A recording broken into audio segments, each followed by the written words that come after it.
Hey guys, it's Obadiah here, and I wanted to show you a quick video on a quest that I made to show you some of the basics of TRP3 Extended and the quests that you can create and the items that you can include in your RP.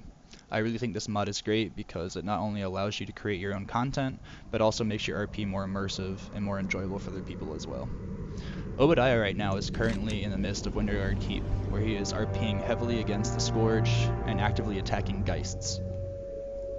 Obadiah has recently heard of a bulletin board posted in the inn, which he is now currently standing in front of. The way TRP3 quests work is that you create a campaign, and the character can start in that campaign, and then at any time complete it or go through it, so you never feel hassled to complete it right then and there. So currently, I've created a campaign called the Wanted Board, and I've started it. However, I don't have any quests available for it right now, because I haven't found any. So let's read what the campaign says. A lone wanted board stands propped up on one of the center pillars in Winterguard Keep. Many leaflets of dry brown paper cling to the worn down and clearly abused sign. It appears no travelers have taken on bounties as of late. It seems the soldiers think that the board is a joke. Maybe you should stop by the Winterguard Keep Inn and peruse the various bounties available. Sorry, I was trying to turn down my music a little bit there. So this campaign gives us kind of an overall heading of where we need to go. So right now my character is in front of the keep, and he's going to go inside and find out what is going on with the wanted board.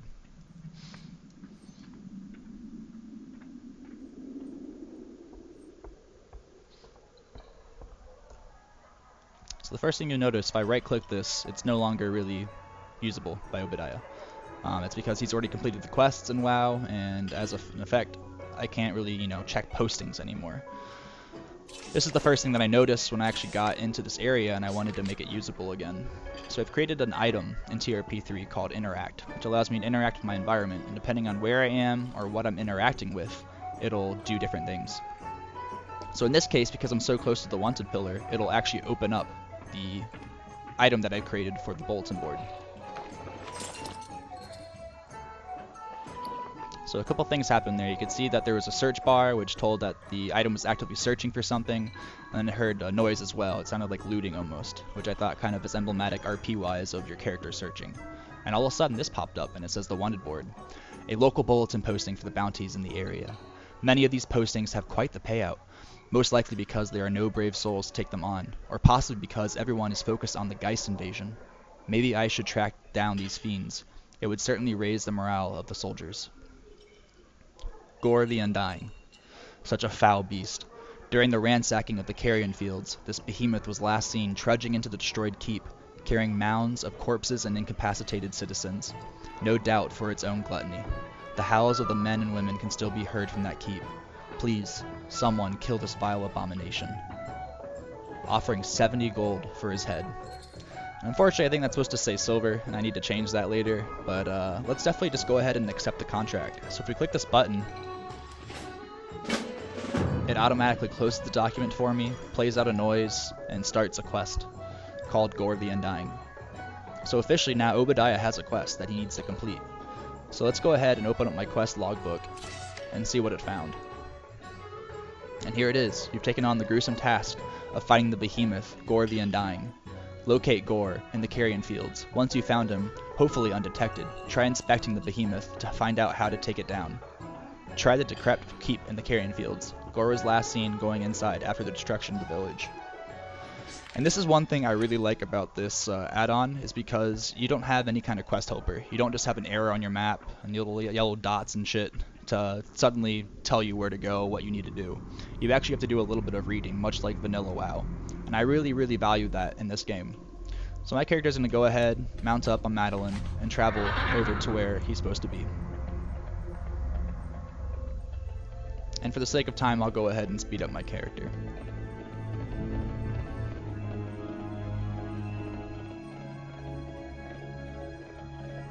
One nice thing about this mod is that it really allows you to engage in RP along the way, or in addition to your quest. So right here is where Obadiah primarily RPs. He attacks and kills all these vengeful Geists and frees the citizens from the houses, as well as collecting supplies for the men and women of Northrend. So in this circumstance, I'm not going to RP through this. I'm not going to fight through these Geists, even though this one really wants me to. I just wanted to point out that your character could RP through this, so it's more like a campaign, an actual, more than a day-long journey per se. And you and your guild could possibly have a week-long adventure going through things like this. And as we approach into the carrion fields, I know I don't have my UI up, but I can assure you that these are the carrion fields. You'll notice that there's only one really central keep area, and that's this building right here. And that's why it's important to read the quest text, is because it actually tells you where to go. Finally, this is another reason why I really love this add-on, is because it really allows you to kind of develop an atmosphere for your quests. So this place, Obadiah is pulling up to a decrepit keep, is completely ransacked. There are these gloomy overtones, this creepy statue, these weird abomination bombs, bones, destroyed tables and barrels everywhere. So obviously I know what I'm going into is not well fortified. There's probably no one here except for Gore, maybe some of his goons. And it really just kind of helps you set the tone for your current RP event. Considering that way is blocked off, my character's going to go ahead and head off to the right.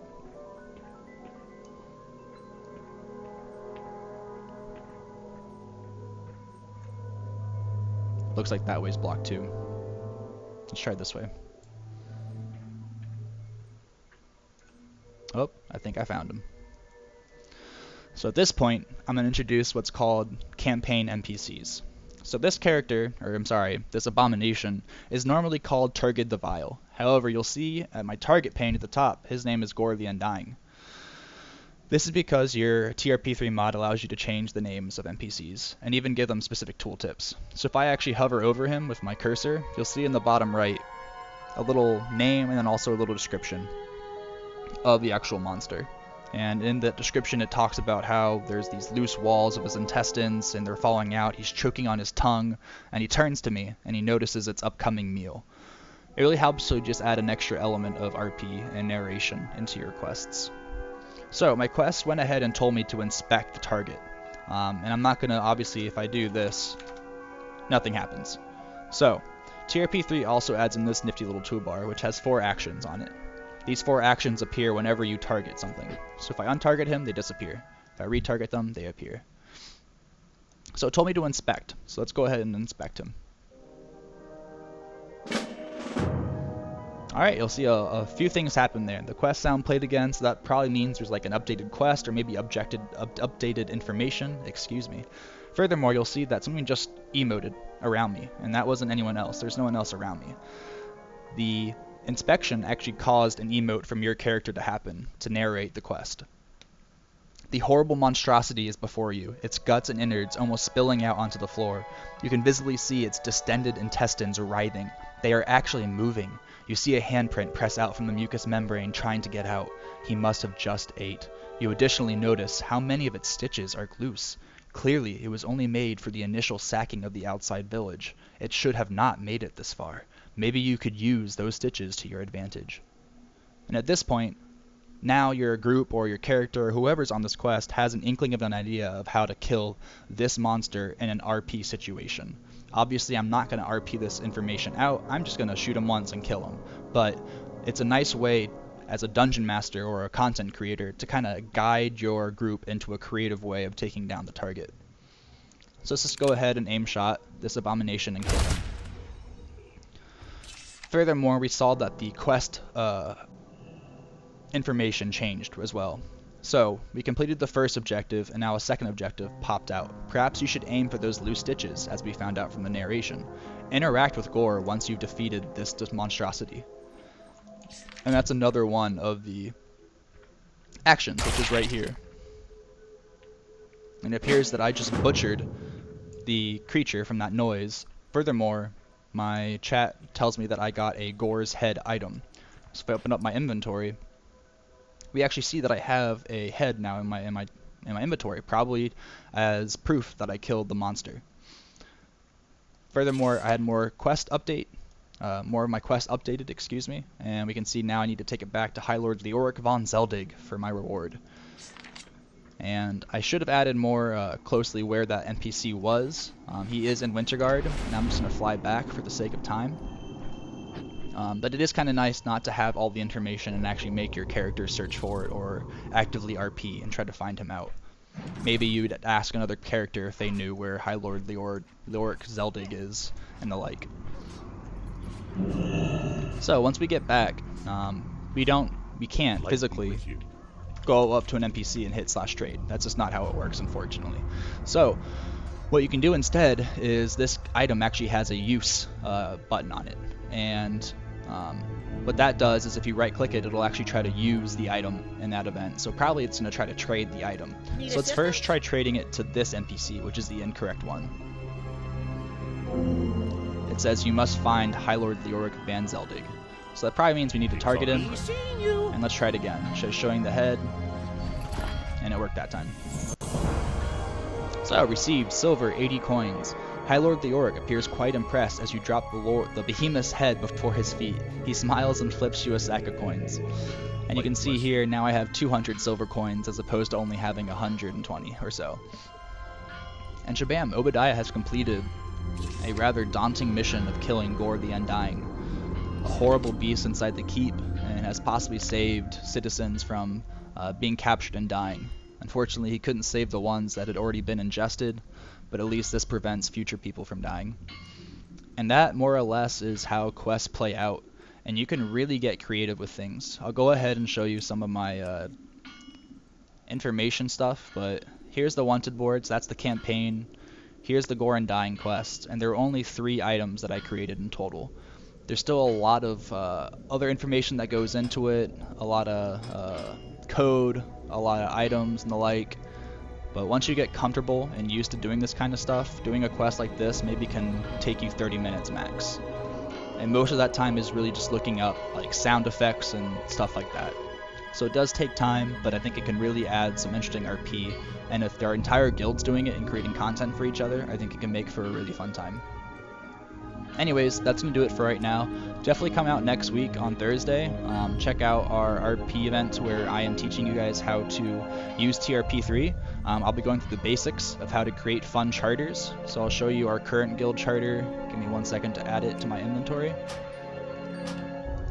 So here's the Vigil charter. If I right click this item right here, it pulls up this document which kind of says random stuff, and if you can sign it even. So if you click right here and exit out of the item and go back to it, your name will be written, your RP name will be written in it. So I'll be teaching you guys how to create basic items like that, maybe even show you guys how to create items so that you can equip them on your character like this. And yeah, other than that, we'll go from there. We'll see how you guys do, and yeah, I'm excited to teach you guys. Anyways, let me know what you guys think of the video. I can definitely do more of these. If not, let me know as well. Sorry for my bad narration. I'm pretty new with recording stuff, so yeah. But thanks for listening, guys. Drop any comments or questions in the extended channel, and have a great one.